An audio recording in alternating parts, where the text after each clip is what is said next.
You know what bothers me? Is not having any sort of bodily autonomy at all. But also really bad wax. Like really bad wax. Also, this is like the first time I'm actually waxing by myself. I've never done a full body wax. Because most of my life I've spent in survival. And yeah. But where's it going with this? Also, speaking of bodily autonomy, is thinking that women's only purpose is to be a wife and a mother and not giving her the choice to be something more. But also the women that just pop out kids and basically not give a flying fudge about them. As you guys are aware, I've spent many times at psych wards because I have no bodily autonomy and because other people control my mind, body, soul, spirit, and speech. For what reason, I have no idea. But I met this individual there, and they have a 3-month-old. This might be a fake story, but regardless, it really pissed me off. It pissed me off because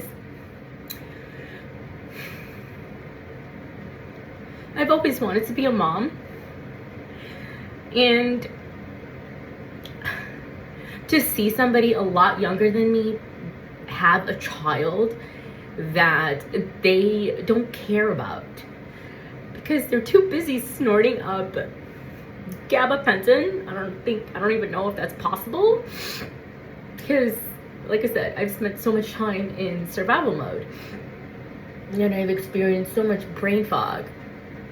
But just to hear that, as somebody that deals with PCOS and infertility being a huge issue, and please correct me if I'm wrong, but this is just what I know based off of the searches that I have done.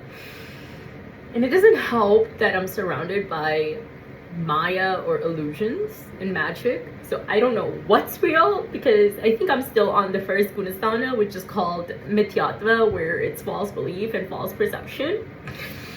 So it's really disheartening.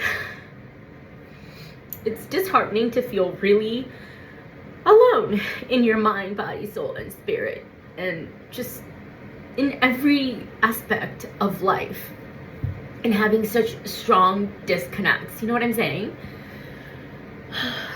Yeah. Yeah. And yeah, where I was going with this was that individual had their child taken away from them. And it broke my heart because, like I said, I have a bigger purpose maybe. I just don't know what that is. Yet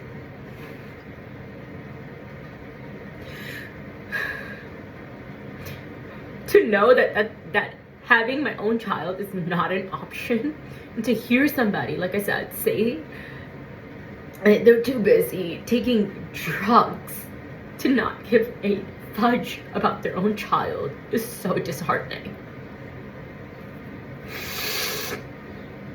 I'd like to think I'd make a great mom. The only thing for me was that before I brought a child into this world, I wanted to heal my mind, body, soul, spirit, and break as many generational patterns as I could. Because the child that I would bring into this world, whoever they may be, deserves a healthy parent, or rather parents. Yeah. Yeah. And because coming from a South Asian culture, maybe it's just my mind, maybe it's my perception, but coming from a South Asian culture where there's just so much competition, toxicity, comparisons, and God knows what else, and just tearing each other down, and just more operations out of the ego than anything else. At least that's just been my experience. I wanted to make sure that I brought a child into this world that has zero violence from me, from their father, from their siblings, and I would shield that child from anything, everything possible that I could possibly protect them from. I know that I can't protect them from everything, but I could hope I could, and pray I could, and ask Bhagwan is God, for that. Yeah. Because my child deserves to live in a safe world. My child deserves nothing but love and abundance.